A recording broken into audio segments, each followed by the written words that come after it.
হাজীগঞ্জের মাঝে এত সুন্দর একটি ব্রিজ আর এত সুন্দর দৃশ্য যা নিজের চোখে না দেখলে কখনো বিশ্বাসই করতে পারতাম না। হ্যালো এভরিওয়ান, আসসালামু আলাইকুম। কেমন আছেন সবাই? আশা করি সবাই অনেক অনেক ভালো আছেন। ইনশাল্লাহ আপনাদের দোয়ায় আমিও ভালো আছি। আজকে আমরা চাচা বাতিজা চলে যাইতেছি ডাকাতিয়া নদীর উপরে যে নতুন ব্রিজটি হয়েছে টোরাগড় এবং বরকুলের মাঝখানে, ওইটা দেখার জন্য। তাই সবাই আমাদের সাথে থাকুন, পেজটি ফলো করে রাখুন। ভিডিওটি ফেসবুক থেকে দেখলে ফলো দিয়ে রাখুন এবং ইউটিউব থেকে দেখলে অবশ্যই সাবস্ক্রাইব করে রাখবেন। আমরা প্রথমে একটি অটো করে চলে আসলাম বলাখাল বাজারে। এখান থেকে সিএনজি করে চলে যাব হাজীগঞ্জে। হাজীগঞ্জ থেকে কিভাবে গেলাম ভিডিওটি দেখতে হলে না টেনে সম্পূর্ণটা দেখবেন, তাহলে বুঝতে পারবেন।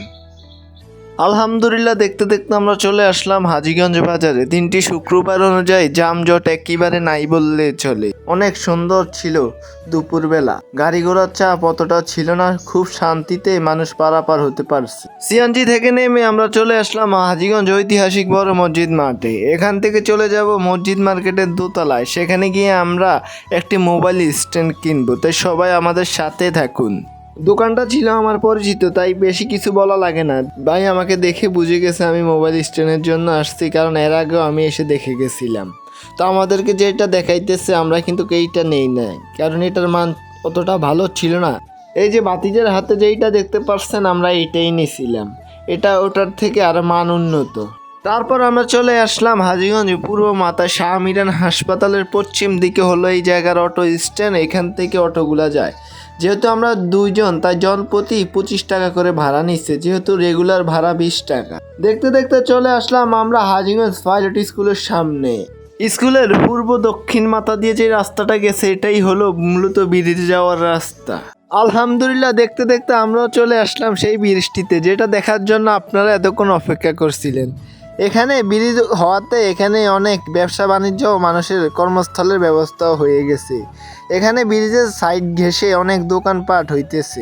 যেদিকে তাকাবেন সেদিকেই অপরূপ দৃশ্য, চারদিকে সবুজে ঘেরা, তার মধ্যে মেঘের লুকোচুরি। বিষয়টা ছিল একদমই অস্থির। যেহেতু এটা দুপুরবেলা, তাই লোক সংখ্যা একেবারে কম। বিকেল হলে আস্তে আস্তে লোকের সংখ্যা বাড়বে।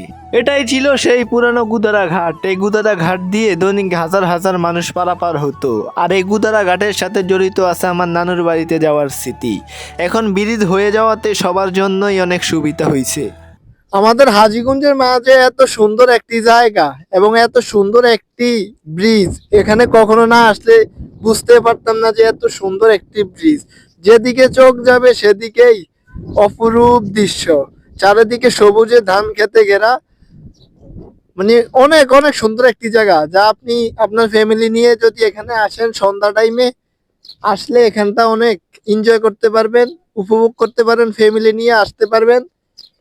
অসাম একটি জায়গা। তারপর আমার ভাতিজা বলল, যেহেতু আমরা এত দূর আসছি, তাহলে চল আমরা বরকুল জমিদার বাড়ি ঘুরে আসি। তাই সোজা দুইজনে হাঁটা ধরলাম বরকুল জমিদার বাড়ি দেখার জন্য।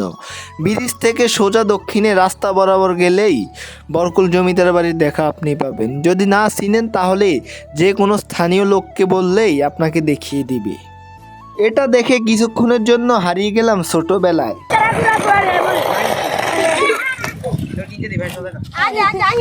কে কে ছোটবেলায় এভাবে এই গাড়িগুলো বানাইছেন অবশ্যই কমেন্ট করে যাবেন। এই তো আমরা দেখতে দেখতে চলে আসলাম সেই ঐতিহ্যবাহী বরকুল জমিদার বাড়িতে।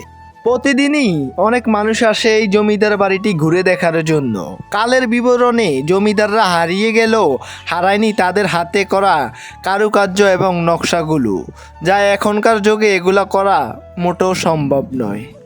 আজকের ভিডিওটা আর বেশি লম্বা করব না। ভিডিওটি কেমন হলো অবশ্যই কমেন্ট করে যাবেন, আর ভালো লাগলে অবশ্যই একটি শেয়ার করে দিবেন, কারণ শেয়ার করতে তো কোনো টাকা পয়সা লাগে না। ইনশাল্লাহ সামনেতে আরও ভালো কিছু নিয়ে আসবো আপনাদের জন্য। ভিডিওটি ফেসবুক থেকে দেখলে অবশ্যই ফলো করে যাবেন, আর ইউটিউব থেকে দেখলে অবশ্যই সাবস্ক্রাইব করে বেল বাটনটি অন করে রাখবেন। ধন্যবাদ।